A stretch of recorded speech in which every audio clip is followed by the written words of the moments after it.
Summer's here, and you can now get almost anything you need for your sunny days delivered with Uber Eats. What do we mean by almost? Well, you can't get a well-groomed lawn delivered, but you can get a chicken parmesan delivered. A cabana? That's a no. But a banana? That's a yes. A nice tan? Sorry, nope. But a box fan? Happily, yes. A day of sunshine? No. A box of fine wines? Yes. Uber Eats can definitely get you that. Get almost anything delivered with Uber Eats. Order now. Alcohol in select markets. Product availability may vary by region. See app for details. What's new from Apple? There's the new iPhone 16 Pro, built for Apple Intelligence. And it comes with the all-new camera control, giving you an easier way to quickly access your camera tools. The new Apple Watch Series 10 has our biggest display and our thinnest design ever. And this? It's the sound of active noise cancellation, now available on one of 2 new AirPods 4 models. So quiet. Check out all of the new products and new features at apple.com. You can even buy yourself something new. See apple.com for product availability updates. Apple Intelligence coming this fall. Your teen requested a ride, but this time not from you. It's through their Uber teen account. You drive your teenager around, a lot, to their friend Jacob's house, their other friend Jake's house, to James's, to Jaden's, to Jalen's, to... Mom? This is Jake's house, not Jacob's. Now with an Uber teen account, your teen can request a ride under your supervision. They'll ride with a highly rated driver, and with live trip tracking, you'll follow along the whole ride to their friends' houses that all sound the same. Add your teen to your Uber account today. See app for details. Bye, Mom. Thanks for listening to the Red Treehouse, where I tell scary stories to keep you up at night. You can listen to the Red Treehouse on your favorite streaming platforms, including Spotify and Apple Podcasts. Be sure to follow, like, and subscribe. Oh, and leave a 5-star review. You can follow the Red Treehouse on social media, on TikTok, Instagram, YouTube, X, Threads, and Facebook at Red Treehouse Pod. And now you can find the Red Treehouse on Patreon. Join the Red Treehouse community for as little as $3 per month and receive exclusive member benefits, including personal shoutouts, early access to episodes, bonus episodes, and more. Simply go to patreon.com/Red Treehouse. As always, if you have a scary story or topic you'd like me to feature on an upcoming episode, email redtreehousepod@gmail.com. Important note, sources for this episode can be found in the show notes.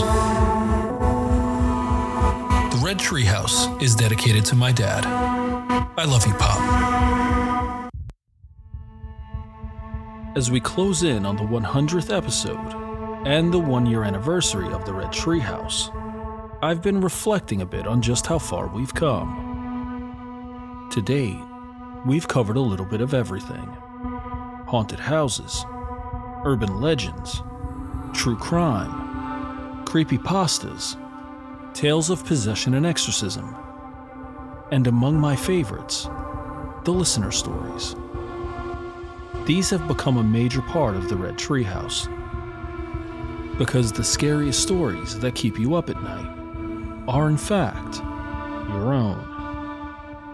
And for me, there is something special about sharing these stories as they come in.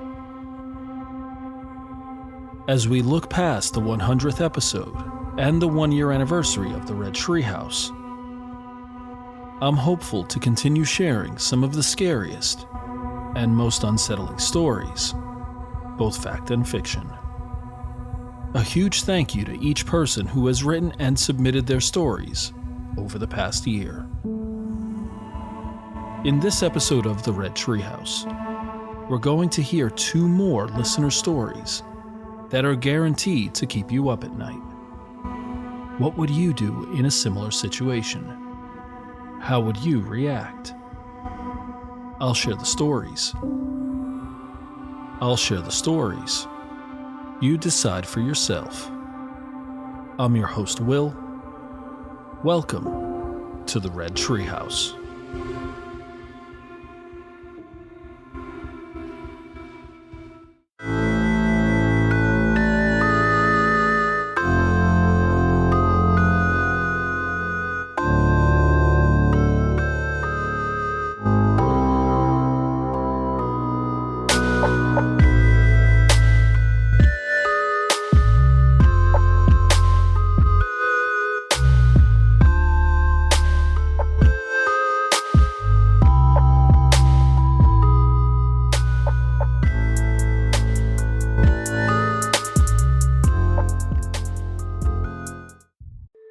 your degree online doesn't mean you have to go about it alone. At Capella University, we're here to support you when you're ready. From enrollment counselors who get to know you and your goals, to academic coaches who can help you form a plan to stay on track. We care about your success and are dedicated to helping you pursue your goals. Going back to school is a big step, but having support at every step of your academic journey can make a big difference. Imagine your future differently at capella.edu.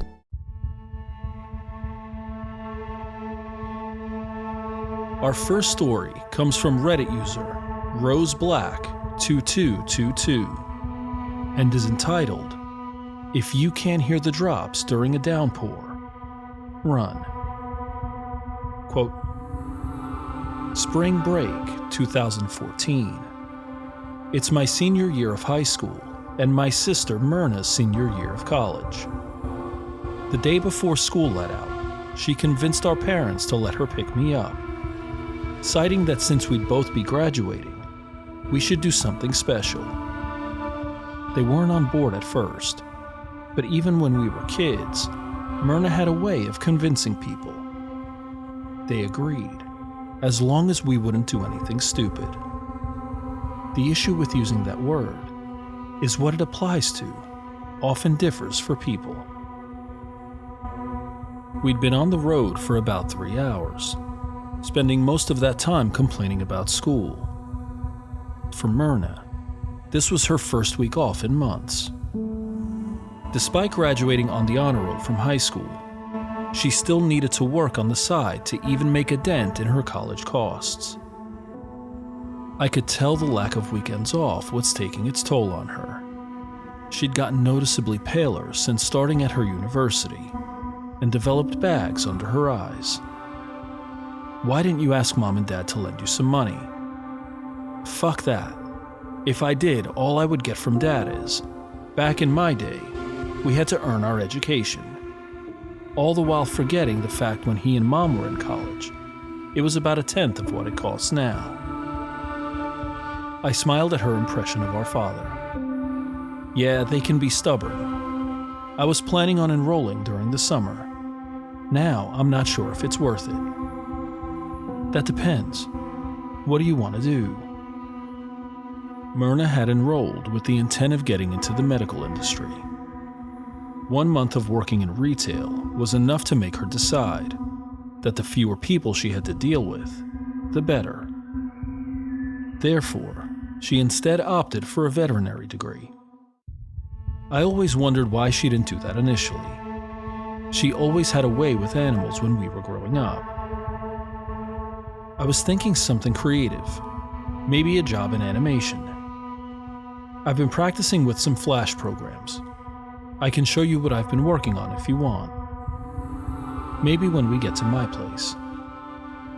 Myrna opened the seat console, pulling out a Ziploc bag containing a joint and a lighter. She opened it, putting the joint to her lips. I don't think you should be doing that while driving. She rolled her eyes. Don't be so uptight. I've driven like this at least 12 times. I shrugged, then felt my phone vibrating in my pocket. I checked it as she was lighting up and taking a drag. It's Mom. Should I answer? She nodded and let out a cough. Then I accepted the call. Hey Mom, I thought you weren't supposed to check on us until tomorrow. I'm sorry, Paul, but I couldn't wait. Lots of people are on the road this time of year. It's dangerous. How's Myrna doing? Mom asked how you're doing. I'm fine. She says she's fine. Myrna accidentally inhaled too much, resulting in a coughing sputter. I can hear someone coughing. Is Myrna smoking? No, one of those big trucks is in front of us, I said, giving some fake coughs. It's blowing a lot of exhaust. Tell Myrna to put up her windows then. Breathing that can't be good for you. Will do. We'll call you in the morning. Love you. Bye. When the call ended, Myrna laughed. What's so funny? Your acting is terrible. I don't know how the hell she bought that. I joined in, letting out some chuckles. You got me there. Good thing it wasn't Dad or else. Out my window, I could see storm clouds in the distance. Lightning crackled in them. Paul? Huh? Sorry. I just noticed it looks like we might be getting rain. Seriously? What is it?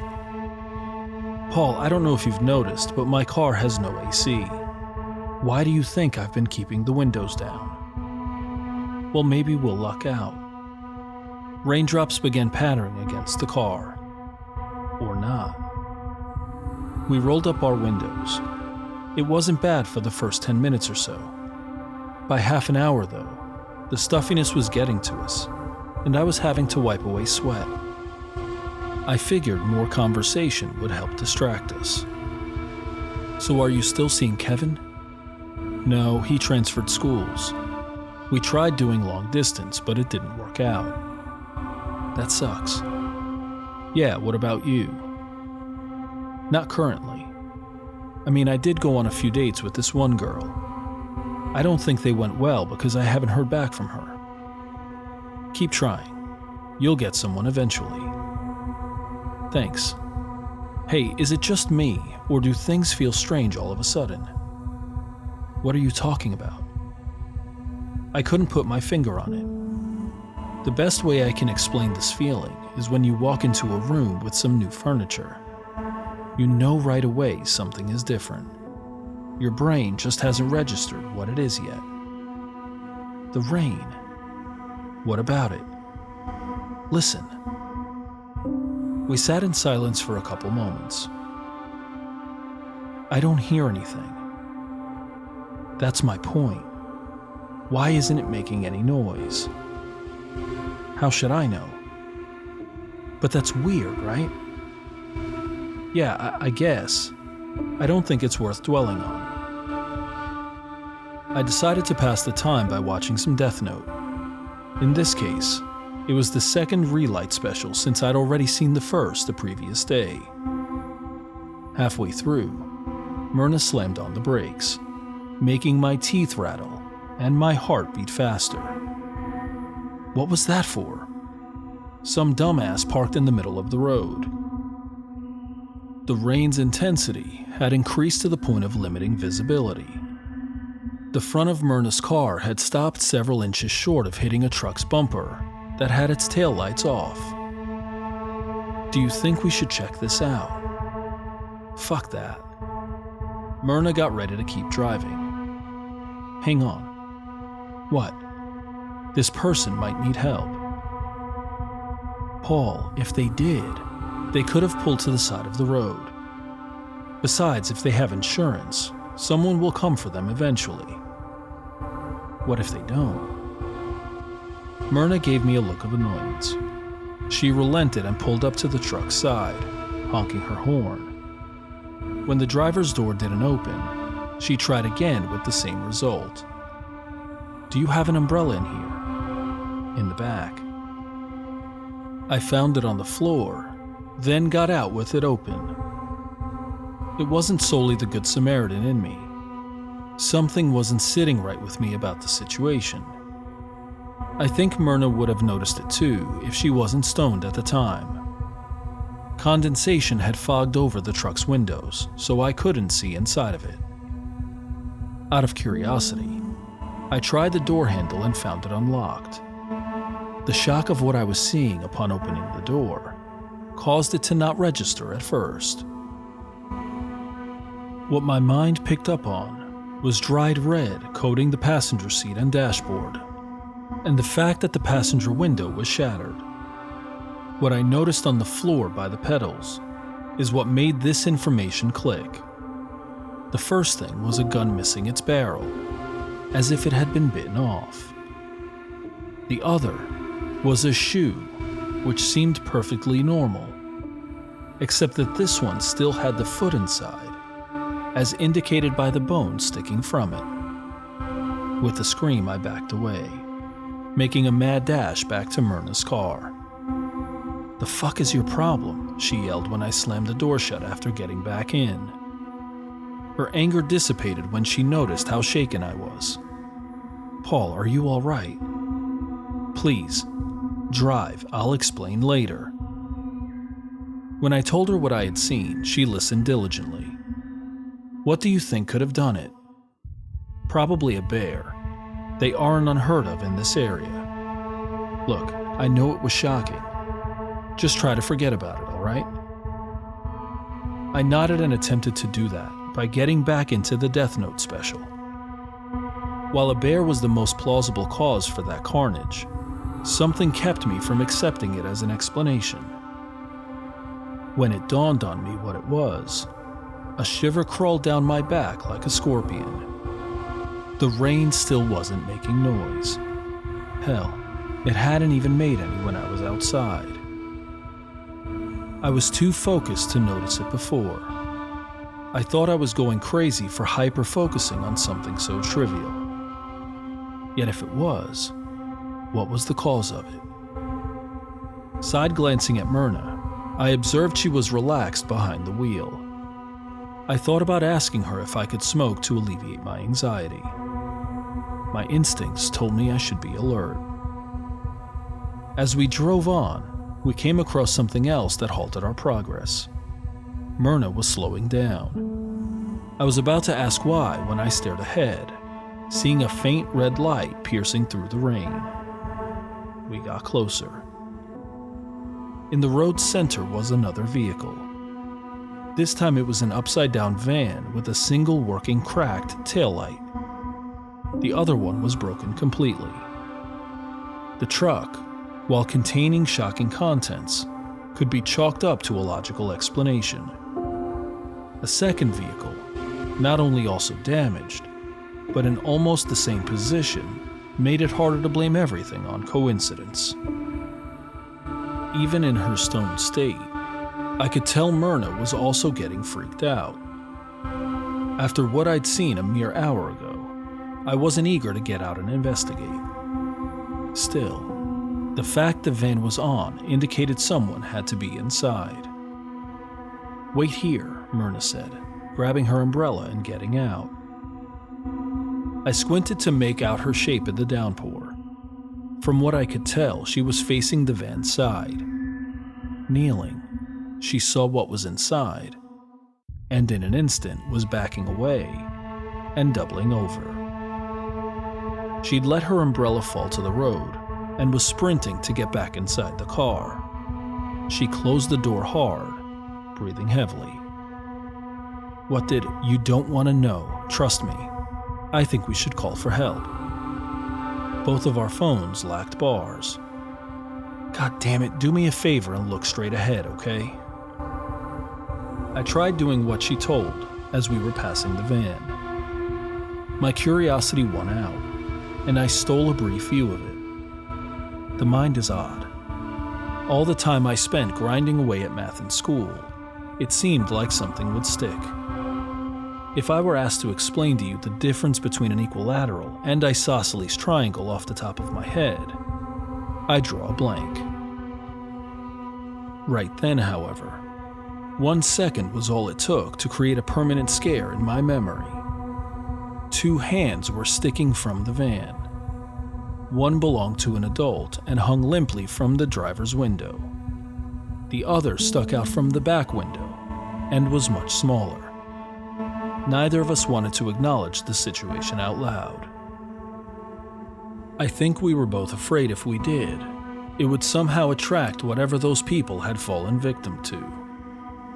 We hoped that we'd be able to get to our destination without ending up in any physical danger.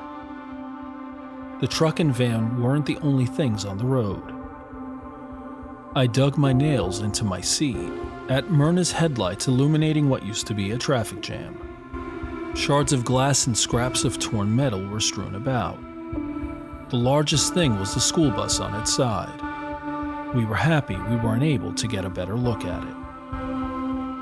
This was short-lived due to what we found next. Myrna gasped and my breath caught in my throat. All over the road were ripped-apart corpses. There were mostly limbs. One person still had his torso, albeit with half the head missing. "Turn around," I said. "You can spend spring break at our house." "I can't." "What do you mean you can't?" "I mean I literally can't. I don't have enough fuel to reach another gas station in the opposite direction. My phone signal is still dead." "Mine too." We were about to continue driving off-road to bypass the carnage when we heard something that made Myrna once again slam on the brakes. I opened my mouth and she raised her index finger, then pointed to the bodies on the road. One of them was moving. We got out, rushing over to the person in hopes we could save them. It was too late. A woman, late 30s, early 40s, was staring up at us on her back, with one leg bent the wrong way, and the other snapped with bone partially exposed. A pool of blood was under her. She was bleeding slowly, and from what we could tell, her jaw was dislocated. That told us she must have been lying there for a while. The agony in her eyes was apparent. "Is there anything we can do for her?" I asked, swallowing a nervous gulp, and already knowing the answer. Myrna shook her head. The new voice startled us. We looked down at the woman who we realized was attempting to speak. "Back," Myrna said. The woman nodded. "Was there anyone else with you? Is there anyone else alive?" She shook her head. "You think we should turn back?" I asked, to which she shook her head again. "Too far. Looking now." "What are you looking for?" "Not me. It." "What is it?" Myrna inquired. The woman's labored breathing became rapid. "Horrible. Doesn't make sense. Too many parts. Too many eyes. It came when the raindrops went silent," she answered. "Keep going. Don't stop." Those were her last words before she finally succumbed to her injuries. Not a word was said when we got back in the car, nor for the next several hours of driving. Myrna was putting pressure on the gas. Whether that woman's words were the result of a concussion or the truth, we didn't intend to answer. We kept our eyes straight ahead, ignoring anything else that came up. I tried occupying myself with games on my phone or anything, but my mind kept yanking me back to that lady's words. "Myrna." "What?" "Let's say that woman was right. Do you have anything we can use to defend ourselves?" "Glove compartment." I pulled it open and was stunned to find a handgun. "Since when?" "Shitty neighborhood. Don't tell Mom and Dad. Can I trust you?" "Of course I won't say anything." "No, I already knew that. I meant with handling it." "Me?" Overprotective parents aside, guns always repulsed me, and I wanted nothing to do with them. "No, the other guy in my car right now." "Yes, you." "I don't know how to use one. I've never even held one before." "It's not complicated. You point and shoot. Hopefully it never comes to that, but just in case." Without taking her sight off the road, she took the gun, undid the safety, and placed it on the console. Given what was in the truck, we weren't sure how much good it would do. I kept my eyes peeled. For what, I wasn't sure, only that I would know it if I saw it. The cry of it alerted us to its presence. Imagine the sound when a CRT TV shorts out, put on a loop. Soon, this became amplified, and we felt like our eardrums were being pierced. "Where's it coming from?" I yelled in pain. "I don't know," Myrna responded, just as distressed. The difference was I had the luxury of being a passenger and could cover my ears. Myrna had to keep her hands on the wheel. I searched for the source and spotted a pale blur between the trees that became more in focus as it got closer. My brain initially refused to register its appearance. It was like time had to slow down so I could process everything. What was now running on the grass in front of the trees vaguely resembled a human. The head could have passed for ordinary, if not for the body it was attached to. Picture if a hairless human was somehow born with the bone structure of a horse. It had no feet, only clawed hands attached to each of its 8 limbs it was using to propel itself. "Myrna," I yelled. She screamed upon laying eyes on it. My hand went to grab our weapon, only to touch imitation leather. The instant after, that thing somehow increased its speed and slammed into the car. "Shit, Paul, find the fucking gun!" I dove into the back seat, managing to locate it under the driver's seat. When I grabbed it, the window behind me shattered, and I was grabbed by several limbs. One went around my neck, squeezing tightly and digging in its nails. Out of instinct, I dropped the gun to try and pry it away. Stupid move, I know. "Paul." I heard its mouth open behind me, and its breath made my hair bristle. As I was thrashing, Myrna seized the gun, aimed above me, and fired. The bullet grazed past my forehead and hit its mark. Its grip released, and Myrna jerked the wheel, sideswiping it and making it tumble into the road. While this did succeed in freeing me, the creature was now pissed off. The roar it let out threatened to destroy all the glass around us. Its appearance had changed. Eyes akin to that of a fly had grown all over it, and its head had split open into a vertical mouth with needle-thin teeth. I climbed back into the passenger seat and got ready.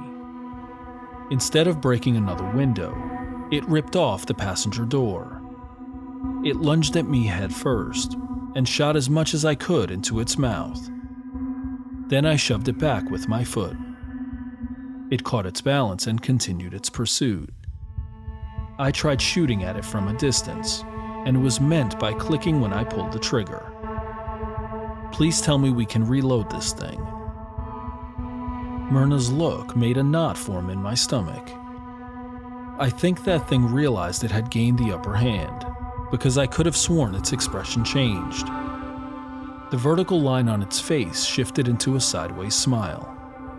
Our means of defense were depleted, and it was nearly on us. It leaped at the bumper, and then it vanished. To further this bizarreness, the rain did along with it, and we were left staring speechless at where that monster was chasing us only a moment earlier. I turned around, and my eyes grew huge. "Watch out," I screamed. There was a hill in front of us. Myrna gasped and attempted to slow down by hitting the brakes while yanking the wheel. This failed, and the car went down side first.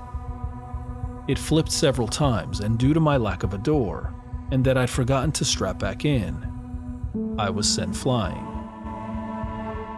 My right leg shattered when I landed, and I was in too much pain to even do so much as scream.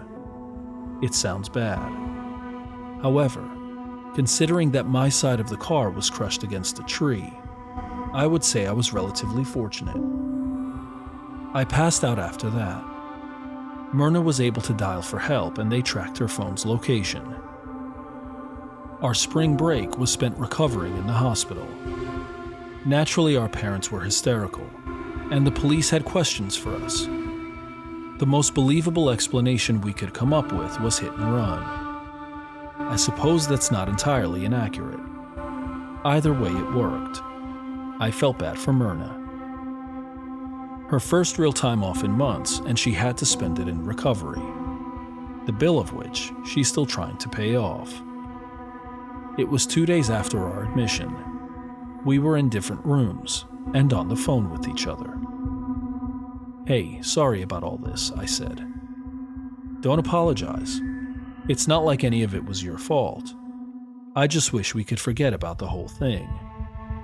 "Same. What are you up to?" Not much, channel surfing. I was flipping through channels and stopped when I came across the local news. The anchor was mentioning a series of disappearances along the same route we took. Pictures of the victims appeared on the screen. My throat became dry when one of them was that same woman we watched die in front of us. "Paul, are you still there? Is everything all right?" "It's nothing, I got distracted." When I was old enough, I made it a point to train myself in proper firearm use. I'm still not fond of them, but I have one just in case. There's a scar on my chest from where it scratched me. Sometimes it aches, and I wonder if that means it's near, or merely my imagination. Hopefully that thing can't hold grudges. I'll conclude on this. If you get rain during a road trip, but can't hear it, turn around, and keep driving until it goes away. Then find another way to where you're going. A downpour is happening outside right now. Its noise is music to my ears. End quote. The last thing you want to hear when you need your auto insurance most is, "Thank you for calling. Please listen to your list of 46 possible service options." which is why when you choose USAA Auto Insurance, you'll get great service that is easy and reliable. 24/7 online service for claims, access to roadside assistance, and more, all at the touch of a button. Start getting the service you deserve. Get a quote today. Ability to receive a quote depends on membership eligibility. Membership eligibility and product restrictions apply and are subject to change. USAA means United Services Automobile Association and its affiliates, San Antonio, Texas. This episode is brought to you by Hill's Pet Nutrition. Every shelter pet deserves a second chance, and you're making it possible for thousands of them every day. Because when you feed your pet Hill's, you help feed a shelter pet, which helps make them healthy, happy, and more adoptable, changing their life forever. So they can change yours. Over 14 million shelter pets fed and adopted. Science did that. Visit hillspet.com/podcast to learn more. Our second scary story comes from O.J. Richards and is entitled The Chop Chop Train. Quote, "The bell above the subway car door pinged loudly, and before anyone could blink, there was a burst of thick red blood as the man's body split in two.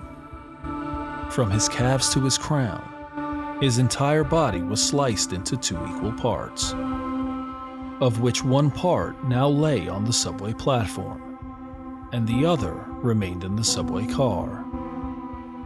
The section of the man's body that remained on the train flopped down into a pool of blood as the train began to move again. The man's girlfriend broke down in hysterics, and she wailed loudly. 'That's what you get when you're a damn idiot on the X line,' said a drunk man on the other end of the subway car. He laughed to himself and continued drinking from the beer can he had concealed in a brown bag. 'I didn't think it was true,' she cried as she shook heavily. The drunk man laughed again. 'Welcome to the Chop Chop train, sweetheart,' he said, and held his can up into the air. The Chop Chop train was the nickname used for the X line of New York's subway system. It was a line that ran only from Upper to Lower Manhattan, and people avoided it like the plague. This train had caused the deaths of countless people due to its steel doors that slammed shut so quickly, literally within a split second, that if you were in the way of them, you would get sliced into pieces. It was so quick, you wouldn't even know what happened. Dead instantly. The X-Line's notoriety had entered the city's folklore. No one knew quite when or why it even existed, but it was given the name the X-Line because X best symbolized a skull and crossbones. The only people who rode the train were drunks and teenagers who would test the door by jumping on and off the train before the doors would slam shut. There were warning signs above the X-Line station entrances that there would be no police investigation or compensation should your trip on the Chop Chop train be unsuccessful. It didn't stop the ambitious TikTokers though. And although fatalities were rare, every now and again mistakes were made. A victim of the train's doors would be in such an unrecognizable condition that entire carcasses were just pushed out onto the tracks and never recovered. Marco Rivera was a New Yorker and had grown up hearing stories of the Chop Chop train, but he never dared to ride it. It's why he felt no sympathy for the train's most recent victim when it hit the news. He watched the interview with the victim's sobbing girlfriend, saying how they had flown all the way from California, and they didn't think that the Chop Chop train was real. Marco scoffed at the interview, and then put his phone away. He had just left the office at the same time a powerful storm had hit Manhattan. The city was manic, people rushing everywhere in the thunderous rain, pushing into each other and poking each other with their umbrellas. Marco was near his subway station, and there were lines of people waiting to get in. Marco waited patiently and eventually got to the entrance. However, just when he was about to descend the stairs, everybody began coming back up. "Go back, the whole station's flooded," one man yelled. There was a huge groan from the crowd, and people began to filter back out into the street. Marco inquired with a nearby cop, who confirmed that many stations were now dangerously flooded, and they were closing several lines. These subway lines were the busiest transport artery in the whole of the city, and now they had been shut down in the middle of a storm. "What are we supposed to do?" he barked at the officer. "The X is still operational," the officer said. "The X line? You serious?" The officer just shrugged and walked away. Marco could hear whispers all around him of people talking about going to the X line. The entrance to the line was not far away, and Marco could see a huge crowd of people heading in that direction. Marco checked his phone again and read warnings of major flooding in Manhattan. He worked in the financial district, and there were over 150 blocks between himself and his apartment, and the only subway line open was the X line. He looked around at the chaos in the street, and with the weather closing in, he went against his better judgment and headed for the X line. The interior of the station looked like any other, except the place was packed. There was water dripping from the roof, but at least wasn't flooded. People were squeezed right up to the platform edge, and the dimly lit screen above them said that a train was due in 1 minute. The train arrived, and it was already full. The door opened slowly, and people rushed to get in, and they piled up against one another. Many people knew of this train, and knew what would happen if they were in the way of the doors. There was a crush of people getting on, and those already on the train pushed back. There was one woman who was squeezed off the train, but there was no room for her to stand back on the platform. People shouted at her to get out of the way of the doors, but she began panicking and begged people to make space for her. Then, there was a loud ping, and a split second later, the doors slammed shut on her. The doors cut right through her body, and her body exploded into 2 halves. Blood was sprayed all over the interior and exterior of the train. People were stunned, and there was fear everywhere. But without delay, the train simply began moving, and the woman's body dropped loosely onto the tracks below. There was sobbing and gasping all around, and many people were covered in her blood. But with no time to dwell on it, people turned their attention to the arrival of the next train. Within a minute, the next one arrived. Again, it was full, but this time no one died. However, there was still the mad panic of people getting on, and the door slammed shut within an inch of those on the platform edge. Marco was now at the front of the line, and he would be able to get onto the next train. Hopefully. People around Marco were visibly scared as they anticipated the arrival of the next train.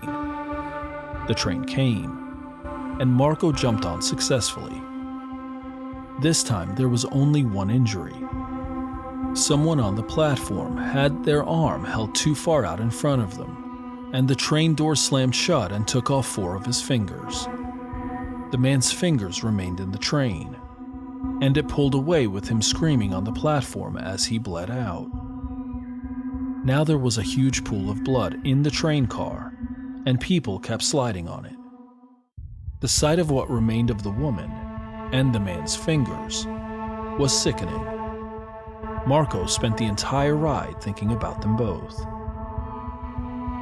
The train made many stops all the way up to Manhattan. There were no more deaths as the people on the train refused to let new passengers on. But now it was approaching Marco's stop.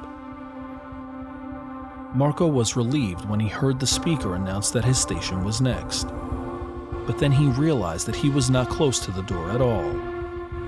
There were many people standing in front of him. But he needed to be able to immediately exit the train when the doors opened.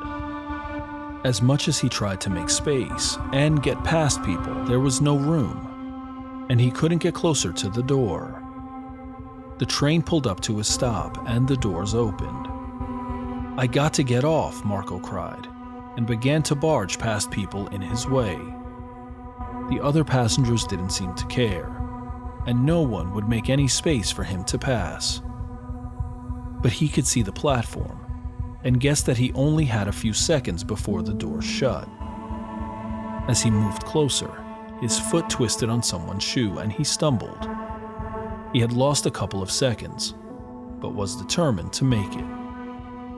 "Don't do it," someone near him shouted.